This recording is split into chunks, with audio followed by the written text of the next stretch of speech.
આ નિયમ થોડી આવે યાર, કેટલા દિવસ તમને કહું છું. અરે દરરોજ કરો એ થોડી કે જવાબ છે પહેલા. દરરોજ કરી આવે રોજ તમે ખાલી કરો ઉભા રહીએ. વાંધો કાકા ભેગા જાઓ.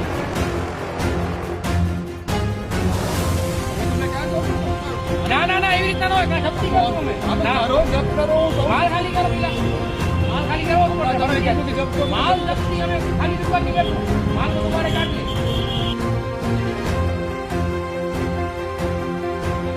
તમે ખોટી રીતે હેરાન કરો છો પબ્લિકને. અને સરકારના પૈસા ટાઈમ સરકારને જેટલા પણ અધિકારીઓને બધાને તમે હેરાન કરો છો આટલા દિવસથી. આ 5 દિવસથી તમારું સાંભળી મારા લેબર આવે છે ખાલી કરે છે. કોઈ લેબર નથી. તમારા બે લેબર ની કરાવો તો કાંઈ ખાલી નથી તમારું સામાન. 3 લેબર ખાલી કરે છે. ના ખોટી વાત છે તમારી. તમે વિડિયો જોઈ લગાડજો. 4 દિવસથી કઈ લોકોને કઈ નથી કરતા ખાલી. તમે મહિલા હેરાન કરો છો પબ્લિકને. ટાઈમ વેસ્ટ કરાવો છો માટે.